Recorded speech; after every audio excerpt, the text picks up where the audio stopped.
Ric Flair, Hulk Hogan, barbed wire steel cage first blood match. And why this was not a first blood match. Right here on your weekly wrestling moment with Steve Sanders, I'm Steve Sanders. And this match, nothing what you'd expect from it.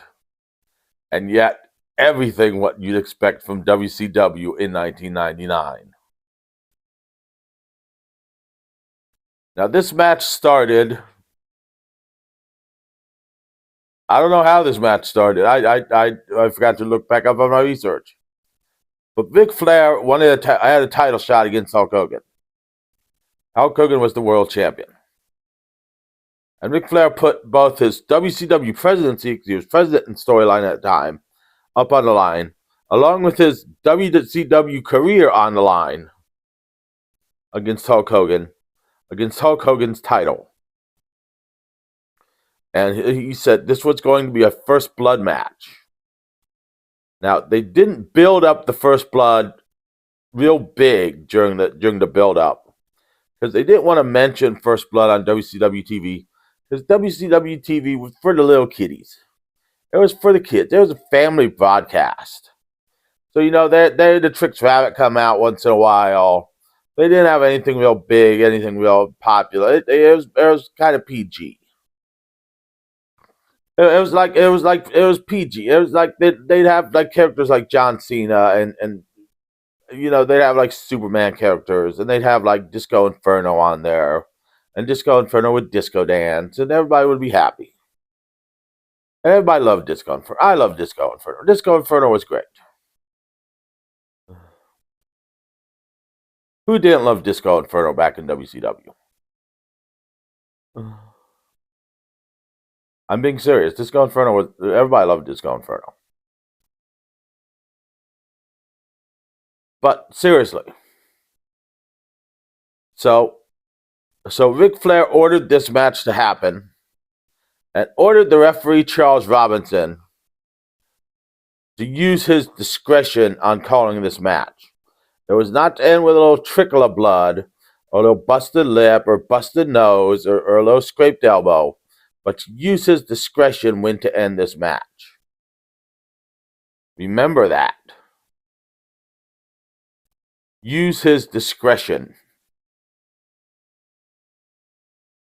Now, this match started like any other steel cage match, and was pretty much a normal steel cage match, because the barbed wire never really came into play. I mean, Hulk Hogan got the barbed wire down at one point, but I don't remember the barbed wire ever being used. It might have been used at Ric Flair at one point. At one point.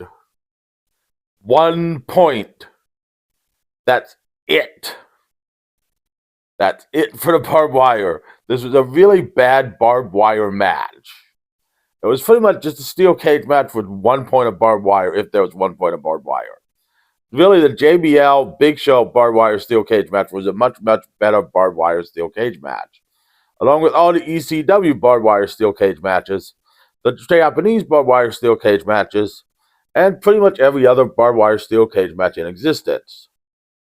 But there was blood, so it is a good thing. And Ric Flair was the first to bleed. But the referee did not end the match. And the announcers were confused, as was the audience, as was I rewatching this match, as was Hulk Hogan, who then threatened to beat up the referee. So Ric Flair's bleeding good, but the match is still going on, because it's up to Charles Robinson's discretion.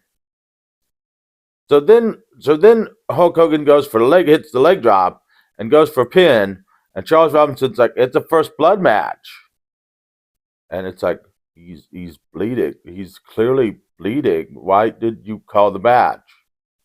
But whatever. So then Ric Flair comes back and busts Hulk Hogan open. But the match doesn't end.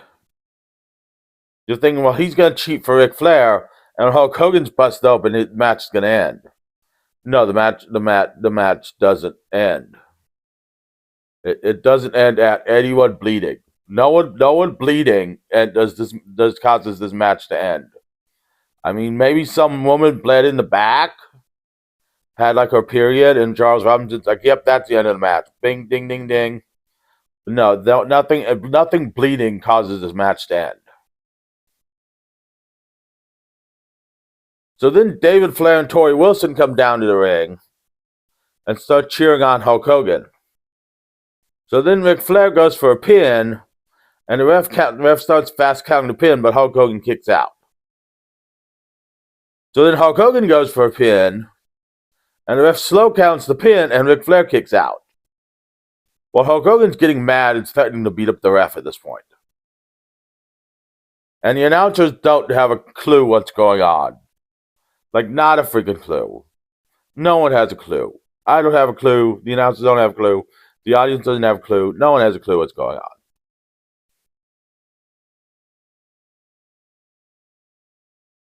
So then Arn Anderson runs down and decks David Flair and throws Ric Flair a tire iron.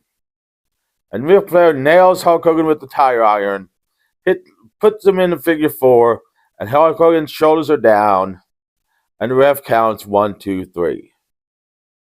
And Ric Flair wins. It's a fast count, and Ric Flair wins. So it's a first blood match. So it's a barbed wire steel cage match, but if barbed wire really doesn't come into play, it's a first blood match. It doesn't end on first blood. It ends on a pinfall. And Ric Flair becomes the world champion for the 14th time. Now, this all set up was a crooked referee angle where Charles Robinson became Little Nate, the crooked referee for the Four Horsemen, wrestled a few matches, and ultimately, after Ric Flair lost power to Sting, Charles Robinson went back to being an unbiased referee.